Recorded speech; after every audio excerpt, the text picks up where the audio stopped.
ഒരു വീഡിയോ ആയിട്ട് വന്നിരിക്കുകയാണ്. ഒരുപാട് ദിവസങ്ങൾക്ക് ശേഷമാണ് ഞാൻ ഈ വീഡിയോ പോസ്റ്റ് ചെയ്യണത്.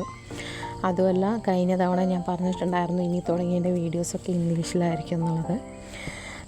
പക്ഷേ എൻ്റെ ഒരു സർക്കിൾ ഓഫ് ഫ്രണ്ട്സും എൻ്റെ വെൽ വിഷേഴ്സിൻ്റെ ഒക്കെ സജഷനായിരുന്നു ഇനി അത് മലയാളത്തിൽ തന്നെ ആക്കുകയാണെങ്കിൽ നന്നായിരുന്നു. ബിക്കോസ് അവർക്ക് കുറച്ചും കൂടി കംഫർട്ടബിൾ അതാണ്.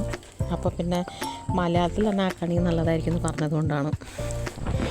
അപ്പോൾ ഞാനും ഓർത്തു അതായിരിക്കും നല്ലത്. ബിക്കോസ് എൻ്റെ വീഡിയോസ് കൂടുതൽ കാണുന്നതൊക്കെ നമ്മളെ നാട്ടിലുള്ളവരാണ് കാണുന്നത്. അപ്പോൾ പിന്നെ മലയാളത്തിൽ തന്നെ ആക്കാം എന്നുള്ള രീതിയിൽ ഞാനും തീരുമാനിച്ചു. So I'm once again back with Malayalam voice over video.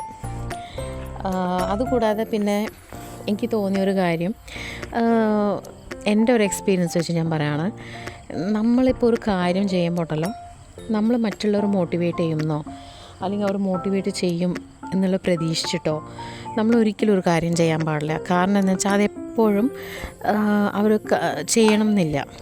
നമുക്ക് നമ്മൾ തന്നെയാണ് മോട്ടിവേറ്റ് ചെയ്ത് നമ്മുടെ ലൈഫ് അല്ലെങ്കിൽ നമ്മൾ ചെയ്യുന്ന കാര്യങ്ങൾ മുന്നോട്ട് കൊണ്ടുപോകണ്ടേ.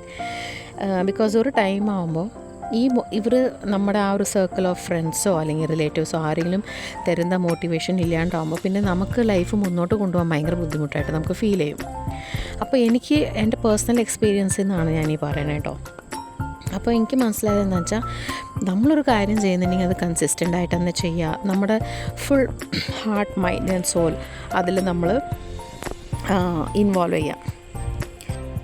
സോ അങ്ങനെ നമ്മൾ നമ്മുടെ മനസ്സും എല്ലാം നമ്മളതിൽ ആ ഒരു കാര്യത്തിൽ ചെയ്യുന്ന കാര്യത്തിൽ നമ്മൾ ഇൻവോൾവ് ആവുമ്പോൾ തന്നെ അതിൻ്റെ ഒരു റിസൾട്ട് നമുക്ക് കാണാൻ പറ്റും.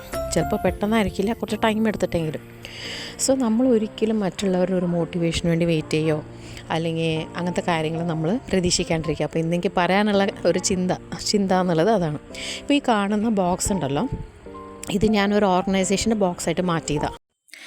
ഈ ബോക്സ് കളയാനായിട്ട് വെച്ചിരിക്കുകയായിരുന്നു. അപ്പോൾ ഞാൻ ഓർത്ത് ഇത് നമുക്കൊരു ഓർഗനൈസേഷൻ ബോക്സായിട്ട്, ഇതിപ്പോൾ നമ്മളൊരു കാർഡ് ബോർഡായിട്ട് നമ്മളതിൽ സാധനങ്ങൾ എടുത്ത് വയ്ക്കുമ്പോൾ ഇപ്പോൾ ഞങ്ങൾക്കിവിടെ അതിനുള്ള സൗകര്യങ്ങളില്ല. ഇപ്പോൾ ആരെങ്കിലും വന്ന് കാണുമ്പോൾ ഒരു കാർഡ് ബോർഡിൻ്റെ ഒരു സെറ്റപ്പായിട്ട് തോന്നുള്ളൂ. അപ്പോൾ അതിന് വേണ്ടിയിട്ടാണ് ഞാൻ പഴയ ഒരു ബെഡ് സ്പ്രെഡ് ഉണ്ടായിരുന്നു. അപ്പോൾ അത് ഞാൻ ഒരു ഓർഗനൈസേഷൻ ബോക്സ് റാപ്പ് ചെയ്യാൻ വേണ്ടിയിട്ട് ഞാൻ യൂസ് ചെയ്തതാണ്. അപ്പോൾ പിന്നെ അതിനൊരു നീറ്റ് ലുക്ക് ഉണ്ടാവുമല്ലോ എന്ന് വെച്ചിട്ടോ. So thank you for watching.